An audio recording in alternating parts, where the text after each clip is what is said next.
Olá, eu sou o Luiz Fujita, sejam bem-vindos a mais um Entre Mentes, o nosso podcast sobre saúde mental. Agora a gente está gravando ainda, né, nesse contexto de pandemia, então vamos falar de mais um assunto que tem a ver com esse cenário. Quando um paciente tem o diagnóstico de Covid-19 e tem um quadro grave da doença, é essencial que ele tenha um atendimento de um intensivista. Essa é uma especialidade que talvez seja menos conhecida do grande público, mas ela é fundamental em UTIs, e em contextos que lidam com pacientes que estão num estado crítico. E como a gente tem visto, em alguns casos, né, a Covid-19 leva pacientes a esse estado. A gente vai ver como essa especialidade funciona, né? Nesse momento, acho que é um profissional que está tendo um trabalho muito árduo, já deve ser muito difícil normalmente, e agora mais ainda. E aí, para conhecer um pouco dessa rotina e ver como esse contexto está afetando a saúde mental dessas pessoas, a gente vai conversar com o Dr. Daniel Joelsons, que é médico intensivista do Hospital das Clínicas, né, da Faculdade de Medicina da USP, e do Hospital 9 de Julho. Muito obrigado por ter topado conversar com a gente, doutor. Obrigado a você, Luiz, pelo convite. Daniel, primeira coisa que eu queria que você dissesse a gente tem uma ideia, assim, mais ou menos da medicina, né, ou da profissão de médico, né, do que faz, mas eu queria que você contasse como que é a preparação em geral para momentos difíceis e para especialidades difíceis como a sua, do ponto de vista emocional, né? Existe alguma coisa na formação que vocês têm para encarar, né, um dia a dia que deve ser bastante difícil do ponto de vista de saúde mental? Luiz, na faculdade, na parte acadêmica, a gente não tem nenhum preparo. Pra você ter uma ideia, a gente não tem nenhum preparo nem para dar uma notícia de óbito, nem só para as pessoas que trabalham nas áreas mais difíceis ou não, né? No começo na faculdade, no quinto e sexto ano, que já tem a parte prática no internato, ninguém fala para você como que você der uma notícia ruim para um familiar.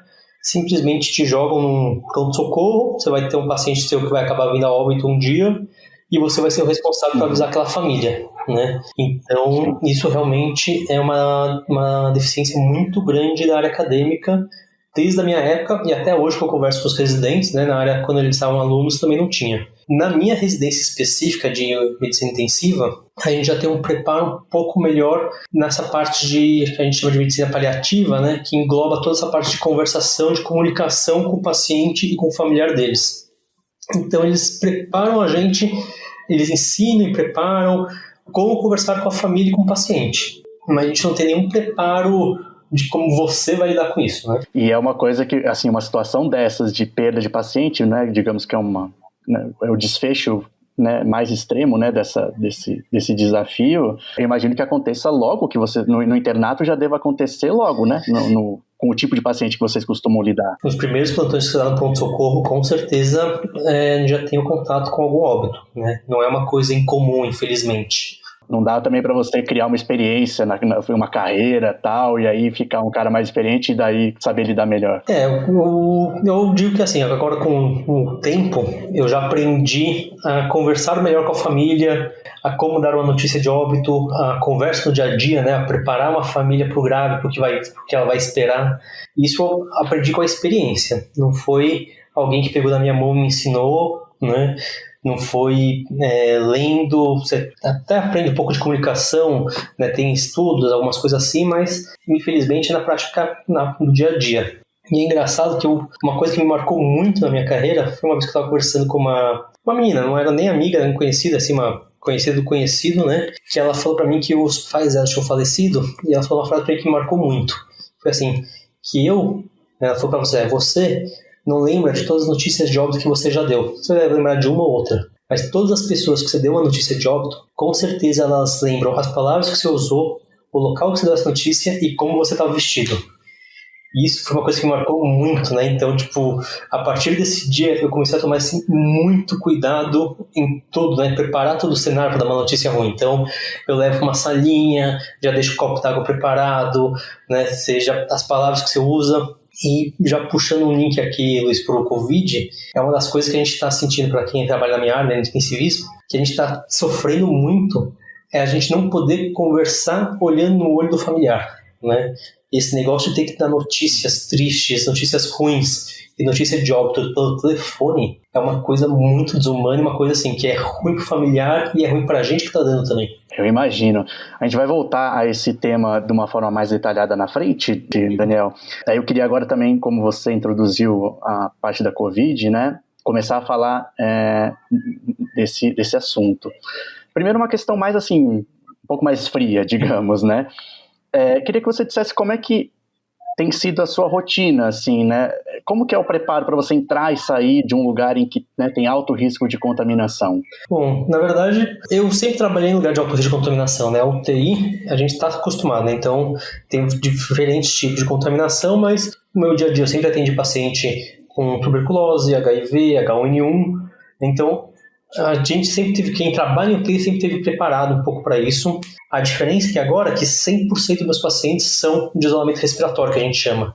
Então, eu não preciso só me preparar para entrar dentro de um leito, como eu tenho que me preparar para entrar dentro da UTI. Isso que mudou muito. Então, antes, dependendo do meu dia, eu não botava a roupa de privativo, ia só com jaleco. Agora não. Entre no hospital, a primeira coisa que o HC me fornece é uma roupa de privativo. O 9 de julho é a mesma coisa. O que é essa roupa de privativo? Privativo é o pijama que a gente usa dentro da UTI, né? Aquela roupinha, os scrubs, né? A roupinha azul, verde, que o médico, não só o médico, não o médico, o enfermeiro, a gente usa dentro da UTI. Então, que é uma roupa que ela é para eu entrar dentro do hospital e na hora de eu sair eu deixo ela no vestiário e me troco para sair do hospital. Então, para a gente tentar ao máximo evitar levar o vírus para casa. Então, se criou esse hábito nos hospitais hoje de todo mundo que entra no hospital se troca e quando sai se troca de novo. Então essa foi a primeira mudança de hábito. E a segunda, que foi a mais incômoda de todo mundo, é usar a máscara em 95, 24 horas por dia. As pessoas agora estão começando a usar máscara, acho que elas estão começando a perceber o quão ruim é usar uma máscara. Que eu duvido que uma pessoa que usa uma máscara, ela fica o tempo inteiro com ela no nariz, ela não põe no queixo, não põe na testa, não tira para coçar o nariz. Na hora que você está num ambiente onde você está num lugar que tudo é 100% contaminado, eu não posso me dar o luxo de pegar e tirar a máscara para dar uma coçada no nariz. Para fazer isso, eu tenho que pegar, passar álcool gel na mão, sair da UTI, coçar o nariz e voltar. Né? Então, grande diferença acho que está aí nessa parte, de ficar usando o tempo inteiro que está dentro do ambiente essa máscara, que é ruim de respirar, ruim de falar, ruim de se comunicar um com o outro. Usar essa máscara, isso não era uma coisa rotineira antes? Não, eu usava assim por 5 minutos, sabe? Eu entrava dentro do leito, botava a máscara para entrar, falava com o paciente, examinava ele, fazia o procedimento, saía do leito, tirava a máscara, né? Então, nunca a gente fez escara no nariz, né? Tipo, marcar o rosto para usar essas máscaras. Agora eu tenho que ficar botando todo dia de manhã, eu passo hidratante no rosto e colo uma plaquinha de hidrocolóide no meu nariz para não machucar. E existe sempre, imagina um pensamento de tipo, essa coisa, não posso coçar simplesmente, né, levar a mão ao rosto, uma cautela que acho que fica sempre pesando ali, né, o dia inteiro. Sim, o dia inteiro, você tem que se policiar. E eu tinha um péssimo hábito antigamente de roer unha, né, nem unha a pele. Então você tá acostumado a levar a mão ao rosto. A partir desse momento, do primeiro dia que a gente começou a tratar Covid, é um hábito que, assim, esquece. Né? Se você quer se preservar e não pegar, você não pode levar a mão ao rosto. Então, é o tempo inteiro cuidando para não coçar o cabelo, não coçar a orelha, não coçar o nariz, não coçar o olho. Isso gera uma tensão, né? Porque, tipo, você quer, mas você tem que ser policial. O tempo inteiro tem que estar atento, porque se ficou desatento, você nem percebe, né? Já tá lá coçando o nariz.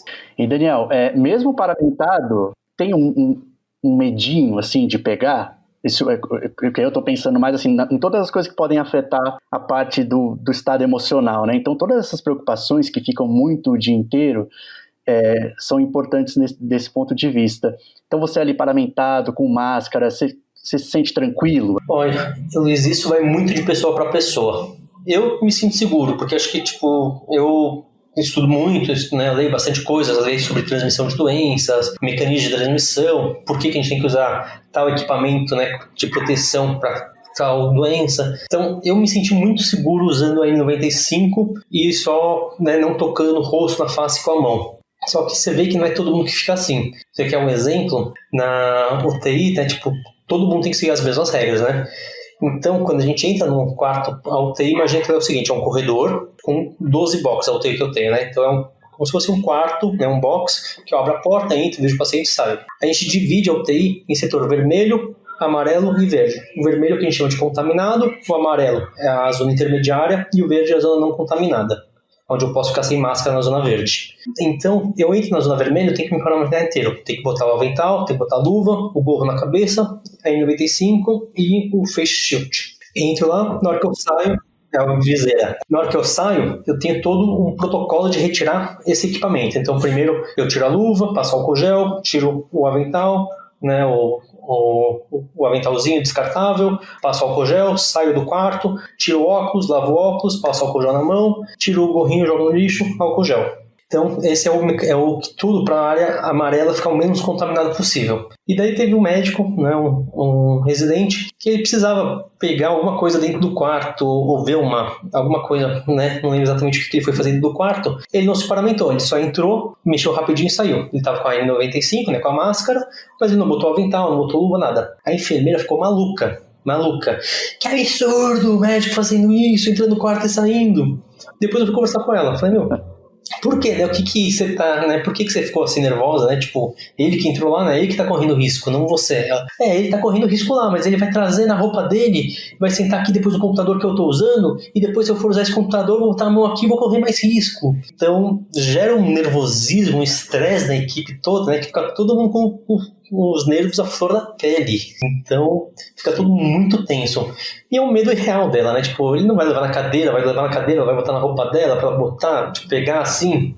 É muito irreal isso que vai acontecer, mas é um medo, né, que gera. Sim, eu até ia te perguntar, assim, nesse caso não era uma possibilidade. É assim que eu falo. Se você tá usando a máscara e você não coçou seu olho, sua boca ou seu nariz com sua mão, você não pega. Você pode estar 100% contaminado de Covid, que se você não coçar uma mucosa, usar uma máscara, você não vai pegar. Não é assim também que ele vai atravessar sua roupa e pegar. Você tem que tomar cuidado, porque se sua roupa tá suja, na hora que você tira a roupa, se você não passar álcool gel na mão, você tem o risco de você se contaminar. Mas lavando a mão, álcool gel, não botando a mão no rosto, você tá seguro. Legal. Daniel, entrando agora um pouco mais no seu trabalho com o paciente, né? A gente falou um pouco da sua paramentação, do ambiente. Eu imagino, como a gente falou, né, que a profissão de intensivista em si, né, é uma coisa inerente já lidar com pacientes num estado mais difícil, né?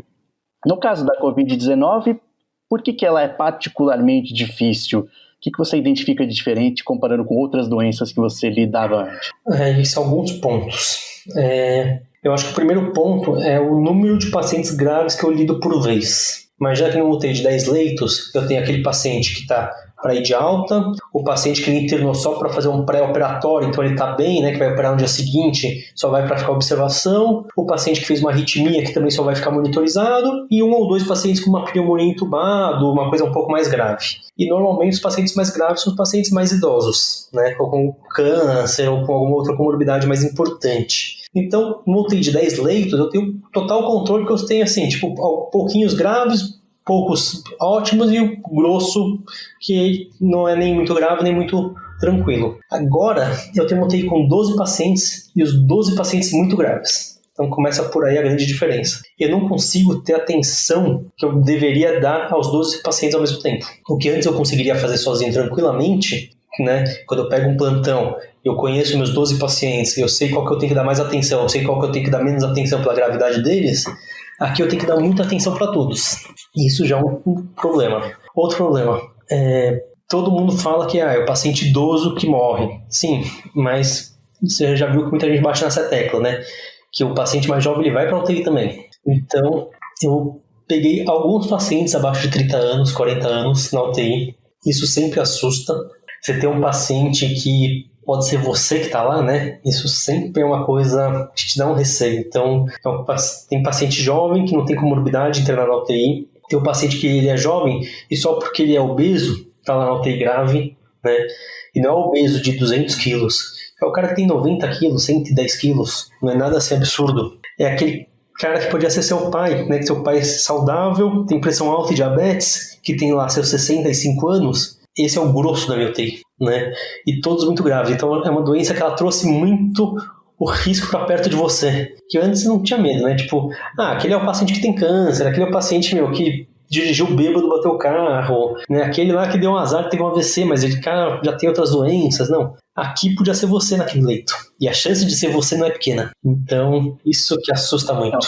uma lembrança constante, assim, de que não é que falar, não, eu não dirijo bêbado, nessa situação não vou ficar, né? Isso aí não, pode acontecer com você. Não, tipo, querendo ou não, uma coisa que passa na cabeça de todo mundo quando a gente conversa. O grande medo nosso é nossos pais, né?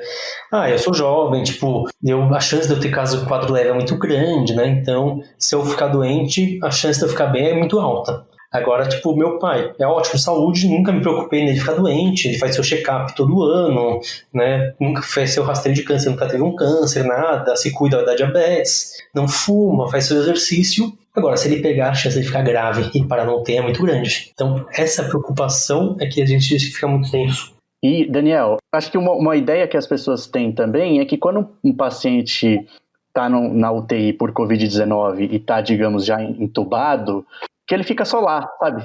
Acho que existe um pouco essa ideia. Que ele está entubado, então agora ele está entubado, espera ele voltar, né? Ver se o corpo reagir, o oxigênio está sendo ministrado ali para ele. Então eu queria que você dissesse o que você faz com o paciente que está lá nessa situação.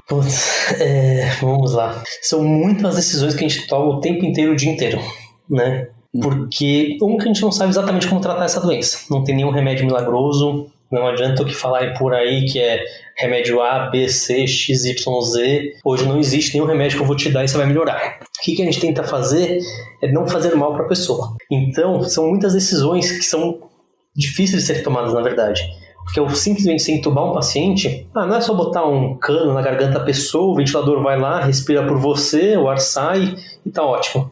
Na hora o nosso organismo é muito delicado. O pulmão, ele é um alvéolo, imagina que é uma membraninha super delicada para poder ter a troca gasosa, tudo bonitinho. Na hora que eu vou lá, põe um tubo, esse tubo joga um ar com pressão lá dentro, e o ar depois sai, depois entra de novo e sai. Num jeito forçado, se gera atrito e causa lesão, né?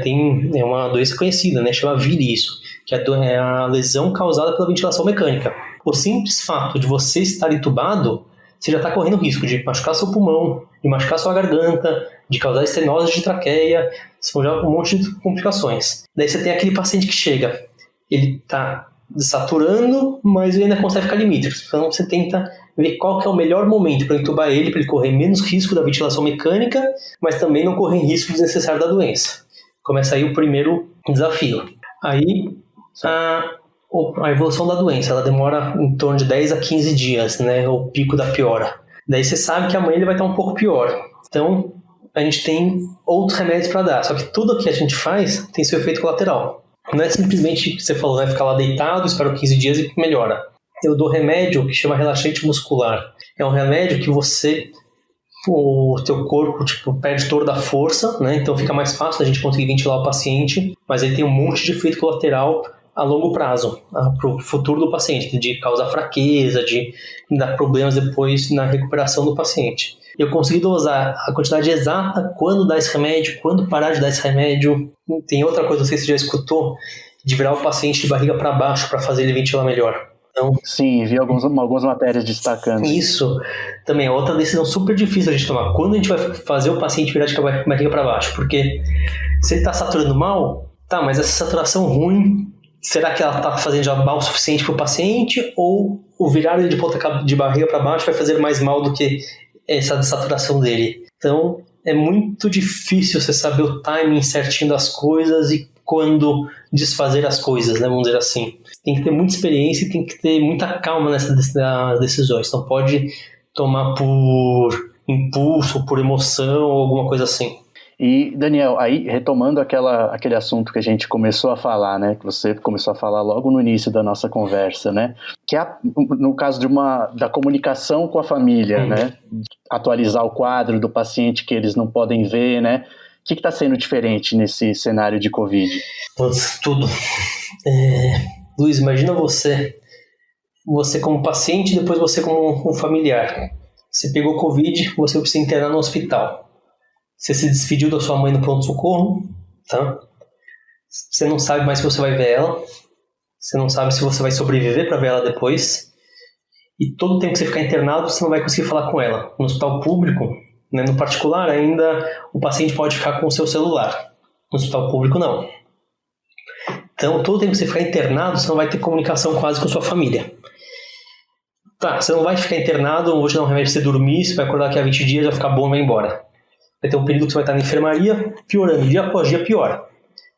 Você vai dormir, você não sabe como você vai acordar no dia seguinte. Então você não vai conseguir dormir direito. E as pessoas que você mais ama, você não vai conseguir falar com elas. Então, imagina para o paciente quão ruim isso é, quando angustiante isso é. E a família é a mesma coisa, né? Seu ente querido está lá dentro, a única notícia que você tem é quando o médico consegue ligar para você em algum período do dia. Então eu imagino que os familiares devem ficar com o telefone do lado deles 24 horas por dia, não deve conseguir descansar, tomar um banho sem ficar olhando pro celular, né? Vai que nessa hora que eu tô no banho o médico liga, imagina. Então, pros dois lados deve ser extremamente angustiante. E pra gente que a gente se importa, né, que essa coisa que a gente faz parte do aprendizado, né, da nossa especialidade intensivista, cuidar do paciente e da família, se fazer esse meio de campo é muito ruim, né? E ainda mais se o paciente está entubado. Quando o paciente está acordado, você ainda tenta fazer chamada por vídeo para botar para o familiar ver, alguma coisa assim. O paciente entubado, você não vai fazer um vídeo para o familiar ver o seu ente querido entubado. Então isso é muito ruim. Eu acho que acabei me esforçando um pouco, fugir da sua pergunta, né? Mas é que é um tema muito ruim. Não, era exatamente isso. Você no início até falou que a partir daquela fala daquela conhecida, né, como aquilo mudou, né, mudou não, né, mas fez você realmente ter um cuidado, né, extremo com esse momento, né, de comunicar a família e tal. E ainda eu queria perguntar para você aí especificamente no momento em que se perde um paciente desse, né, você falou que tinha um cuidado de levar para uma sala diferente, né, oferecer uma água, fazer um ambiente, né, todo preparado para esse tipo de notícia, né. E agora, como é que está sendo? Então, o antes, né, só para voltar um pouquinho como a gente faz normalmente, você cria um vínculo com a família, né? O paciente, é difícil ele morrer, ele não morre de um dia para a noite, né? Então ele interna, ele vai piorando, ele vai piorando, vai piorando. Então, você vai preparando na família para o que vai acontecendo, né? Você vai criando um vínculo, criando uma confiança, uma empatia com a família. Então, na hora que você vai dar a notícia, muitas vezes você não precisa nem falar para a família, que a família já sabe o que você vai falar, né? E vai natural na conversa, né? Apesar de uma conversa ruim, ela vai natural. Agora, pelo telefone, esse vínculo é muito ruim. E tem muitas vezes que os pacientes chegam muito grave, não deu nem tempo de eu fazer esse vínculo. Tipo, a primeira conversa que eu vou ter com a família é a notícia de óbito. E você não sabe, tipo, se a pessoa ficar... Cada pessoa, ela responde de um jeito, né? Tem pessoas que são mais emotivas, tem pessoas que são mais reservadas. Então, tem pessoa que fica muda do outro lado do telefone. Você, né, tipo, você quer dar um abraço, quer uma mão, quer um copo d'água, oferecer alguma coisa, você não consegue nada, né? Você não sabe nem se a pessoa, de repente, está falando com ela, se ela está no meio da rua, se ela está num carro, se ela está em casa, né? É terrível. Você diria que não sei se você consegue agora, no meio dessa situação, avaliar, mas das coisas que afetam emocionalmente os profissionais como você acha que isso é o pior ainda? O mais difícil, assim, de superar e encarar? Eu acho que está entre as piores coisas. Não sei te dizer se é a pior, mas acho que está entre as piores coisas. Doutora Vivian falou uma diferente, mas aí eu queria ver o que é que você puxava, assim, como... Pegando o quadro geral de tudo, assim, né, nessa rotina que você está passando agora, assim, o que você puxaria? Puta, isso é o que me pesa e dá um desânimo ali, que é mais difícil, que me dá um baque um pouco maior. Putz, Luiz, eu acho que o que é o pior hoje, para mim, está sendo a sensação de enxugar gelo. Que eu tenho 12 pacientes, eu já não consigo individualizar direito as histórias deles, que é tudo a mesma história. 5 dias de gripe, de febre, com a pior respiratória, foi entubada, é muito parecido. Uma doença com a outra, um paciente com outro, você não consegue individualizar muito e um morre, não deu nem tempo de esfriar o leito, que já tem outro paciente para vir. Então, na UTI, isso tá pesando muito pra gente, tipo... sai um, entra outro, né? Então, eu acho que isso está sendo a pior parte, que a gente não está vendo luz no fim do túnel, a gente se sente meio preso pro tratamento, não tem muita coisa que fazer, né? Tem que só dar o suporte pro paciente. Eu acho que isso que tá, pra mim, pelo menos, é isso que tá pegando muito. Que notícia ruim eu já tô acostumado a dar muito, né? Isso que tá sendo pesado. Mesmo havendo algumas recuperações, imagino, elas não são suficientes para aplacar esse sentimento. A gente sempre fica nas derrotas, né? Isso é uma coisa do ser humano, né? por mais vitórias que a gente tenha, o que está dando errado sobressai. Por exemplo, hoje eu tenho um ótimo exemplo. Hoje na UTI eu estou com 12 pacientes, 3 que pioraram, né? Mas 9 que melhoraram. Eu saí acabado porque 3 pioraram.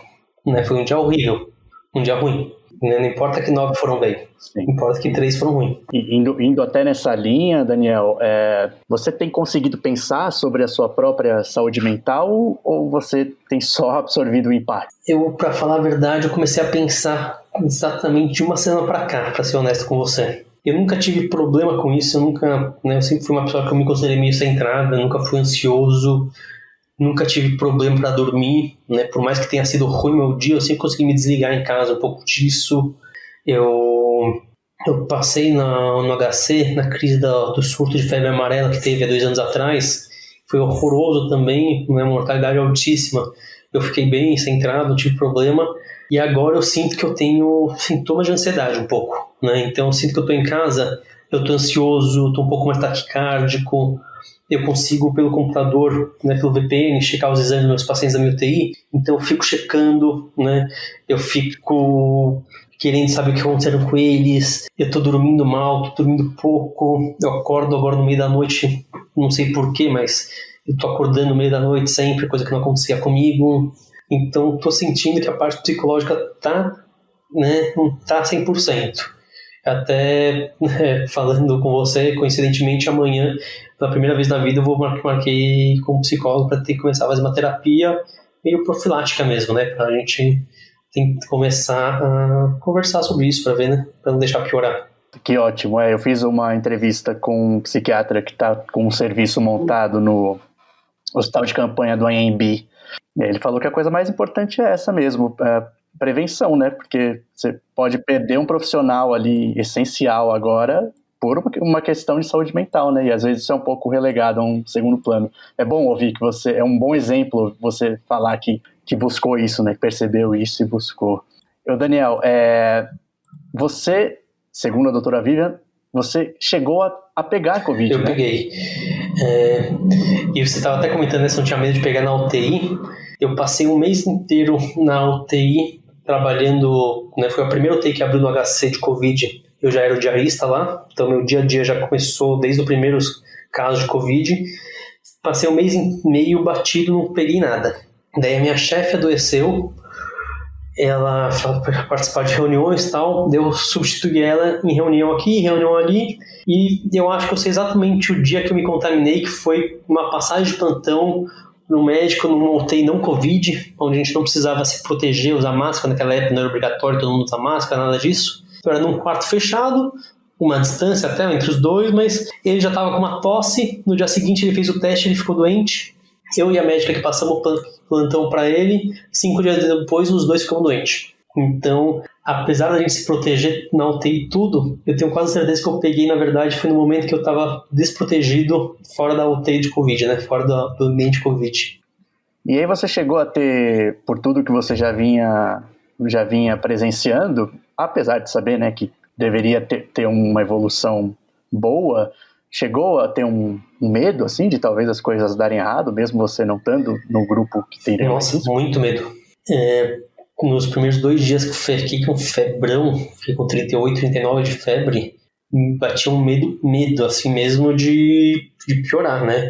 Então você começa a ficar meio que atento a todos os seus sinais, né? Tipo, você dá uma tossidinha que você engasgou, você fala, putz, começou uma tosse agora, né? Não, foi só um engasgo. E a febre que você toma de pirona e não passa, putz, a febre não tá passando, não é um bom sinal. Daí você começa a ficar meio que desesperado, né? Meio que tenso, né? Você fica preocupadíssimo. Até minha mulher, até que, coitada, ela que sofreu nos primeiros dias comigo, porque ela que me botou no lugar, né? Falando, para de ficar maluco. Porque senão você fica com um pensamento só ruim. E você sabe que o pior é no 7º, 10º dia, então tá no 5º dia de doença, você já começa, putz, amanhã vai ser pior, amanhã vai ser pior. Daí você dorme, né, com medo de como você vai acordar, daí você tá fazendo uma coisa em casa, deu uma cansada, você, putz, será que eu cansei mesmo? Foi só psicológico? É muito ruim. Ainda bem que você tinha, né, sua mulher aí. Se você estivesse sozinho, talvez tivesse ficado mais desesperado. Não, sim. Eu conheço colegas que ficaram, eles foram internados, eles pediram para ficar internado no hospital, mas por conta disso, que eles tinham medo de ficar em casa sozinho, medo de piorar e não dar tempo de chamar alguém, alguma coisa assim. Então eles pediram para ficar internado, paciente que normalmente a gente não internaria. Você, falando em colegas, Daniel, você sente que todos estão compartilhando mais ou menos das mesmas aflições, assim? Todos têm as mesmas preocupações? Sim. Você vê que, assim, quem não pegou ainda tem muito medo de pegar, né? Fica com super receio. E as pessoas, quando estão doentes, você vai conversando com elas, todos ficam meio surtados, assim, né? Vamos dizer, de piorar, fica com medo, fica receoso. Todo mundo fica meio atento, assim. Daniel, eu vou revelar aqui o que é a doutora Vivian, que é nossa amiga em comum. Quando eu perguntei, né, putz, vendo tudo isso, de tanta coisa difícil que vocês estão encarando, o que é o pior, né? E ela falou uma coisa que é um pouquinho, assim, parente da sua sensação de enxugar gelo. Aí eu queria que você avaliasse, desse uma opinião sobre o que ela falou, né? E ela falou que o que derruba mesmo ela ter os dias de trabalho ali, e aí depois ver a falta de adesão às medidas, sabe? Na rua. Isso é desesperador. Você sai, tipo, fim de semana que eu trabalho só de manhã, né? Vou passar de visita de manhã e volto. Você volta de dia, que normalmente eu volto à noite, né? Você passa aqui, eu passo aqui na Pedroso, pessoa correndo, pessoas de idade andando na rua, dá vontade de berrar e vai pra casa, né? Seus doidos. Nossa, isso é terrível. Imagino que também impacte negativamente, né? Você ali tomando todos aqueles cuidados minuciosos, claro, num ambiente que exige, né? Mas ok, tá lidando ali com um problema real na sua frente, né? E aí vê essa falta, né, de consciência do restante. A gente exausta, né? Trabalhando, mais do que eu queria. Eu não tô trabalhando porque eu quero tudo isso, não é por dinheiro, não é por nada. E as pessoas não estão nem aí, né? Eu não quero fazer isso, né? Vai pra casa, amigo. Quanto que tem sido, Daniel, assim, de horas por dia? Eu trabalho todo dia de segunda a sexta, 12 horas, né? Eu já trabalhava quase isso antes, né? Um pouquinho menos só. Mas o meu dia a dia era bem mais tranquilo, né? Então não eram 12 horas tensas. Agora são 12 horas bem corridas. E agora todo fim de semana, de manhã, eu passo visita no Hospital das Clínicas, né? Então todo dia eu lá vou para pelo menos ver os pacientes e passar as orientações para os plantonistas. Aí para finalizar, como é que você tá... De onde você tá tirando força, assim, né? Para encarar esse dia a dia difícil? É sensação de responsabilidade, né? Não posso, eu acho que assim... Eu tenho não só pacientes que dependem de mim, como eu tenho toda uma equipe que depende de mim. Se eu resolver não trabalhar hoje, eu vou deixar muita gente na mão, né? Muitos pacientes, mas muitos colegas que eles vão ter que trabalhar por mim. Vou achar outra pessoa para me substituir, né? Eu faço uma carga horária grande na UTI, então tem alguém que tem essa disponibilidade toda hoje, não é fácil. Então é mais pela sensação de coleguismo e de responsabilidade com os pacientes. Né? Não tenho escolha, eu não posso escolher não trabalhar. Daniel, você tem alguma história que você guardou mais fortemente? É um período curto, né, por enquanto, mas desses momentos assim que você mencionou de serem difícil, né, de criar um vínculo com família e não ter uma comunicação que seria ideal para transmitir informações ruins, né? Tem alguma, sem citar, né, nomes e tal, mas alguma que te marcou especialmente por algum motivo? Tem uma até recente, semana passada. Hoje é quarta, hoje é que dia? Hoje é quarta, né? Hoje é terça. Pra mim, todo dia é segunda, pra mim. Hoje é terça, acho que na sexta-feira. Um paciente que já tá com a gente há um mês e meio, um rapaz jovem de 36 anos, ficou ruim, ficou grave, muito grave, e ele tá na fase de recuperação já, né? Tá bem melhor, mas ainda não bem suficiente para sair da UTI. Finalmente ele tá conseguindo falar um pouquinho, expressar o que ele quer e tal. E ele expressou na sexta-feira que ele queria falar com a mulher dele. Será 9 horas da manhã. Daí a gente ligou pra mulher dele, né? Ela levou um susto, né? Por que o médico tá me ligando nessa hora? A primeira reação dela. Daí na hora que a gente falou, não, que o fulano de tal quer conversar com você. Ela, não acredito, ele tá conseguindo falar. Eu falei, falar não, mas ele quer te ver e tal. Tem como? Ela, não, tem, pelo WhatsApp, vamos. Daí a gente ligou pra ela pro WhatsApp por vídeo, botou um de frente pro outro, foi bem bonito de ver, assim. Ela chorando, ele emocionado. São essas pequenas coisas aí que faz valer a pena mesmo. Daniel, tem algum ponto que a gente não tratou aqui, mas que você ache relevante destacar, ou alguma mensagem que você queira deixar sobre esse tema? Bom, Luiz, que eu falo, que eu bato muito na tecla para meus amigos, que até a gente comentou no começo um pouco. Quem morre, é o idoso, né? Mas o jovem, ele vai para UTI, ele fica grave, vai para UTI como a gente conversou um pouco, né, como que é o tratamento, tem que dar um monte de remédio que faz a pessoa ficar mais fraca, põe ela de ponta de barriga para baixo, é um monte de coisa que as pessoas não têm ideia, né? Eles acham que, eu vou lá, vou pra UTI, depois eu saio e continuo minha vida normal, né? Eu sou maratonista, saio como maratonista. E até bom, que aí saindo eu já peguei. Exatamente, já peguei, boa, já tô imune. Não é assim, se você vai parar numa UTI, você tem pelo menos aí de 1 a 6 meses de reabilitação, né? Alta chance de você ficar muito grave e você não voltar ao normal, né? De você perder fôlego, você não conseguir, se você gostava de fazer esporte, você não conseguir fazer esporte, de motricidade fina, né? De delicada de fazer as coisas, de perder isso, demorar para recuperar, a quantidade de sequelas que você pode ficar são enormes, né? Então não é só a questão de morrer ou sobreviver, é de como você vai sobreviver. E nunca vai ser 100% que nem você entrou. Então isso que as pessoas não têm noção, né? Que as pessoas estão muito egoístas, né? Tipo, eu sou jovem, eu vou sobreviver. Mas talvez não vai sobreviver como você queira. Que legal, ótimo, Daniel. Acho que uma ótima mensagem para a gente terminar. Obrigado mais uma vez por ter participado. Como essa pandemia está caminhando e, né, no nosso caso, sem muita esperança de que vá melhorar nos próximos dias, quem sabe eu peça para falar de novo com você, ver como é que você está, como é que seu trabalho... É um prazer, Luiz. Eu adorei nossa conversa. Estou aqui à disposição. Foi um prazer ajudar. Obrigadão, Daniel. Bom descanso para você agora. Também. Obrigado por terem ouvido a mais esse Entre Mentes. Acho que isso foi bastante esclarecedor, né? Uma especialidade pouco conhecida e que agora deve estar sendo essencial, tanto como um personagem ativo, né, contra a pandemia, mas também um profissional que merece nosso cuidado. E como a gente viu, eles estão sob uma pressão enorme e muitas vezes não contam, né, com um apoio de saúde mental. A gente ficou muito feliz esses dias ao descobrir que o nosso podcast Entre Mentes está em segundo lugar entre os mais ouvidos no Apple Podcasts na categoria Medicina no Brasil, perdendo só para o primeiro lugar, que é o DrauzioCast, né? Que aí a gente não fica nem triste, né? Ficar no segundo lugar tendo como primeiro o Drauzio, pra gente não é nenhum problema, né? Mas a gente pede que todo mundo divulgue como puder, né, esse conteúdo, esse podcast, para quem gosta da área de saúde mental. É uma área que precisa de divulgação e de muita transparência, porque sofre com muito estigma. E é isso que a gente tenta trabalhar aqui. Muito obrigado. Se puderem compartilhar e indicar para outras pessoas, a gente agradece muito. Até o próximo.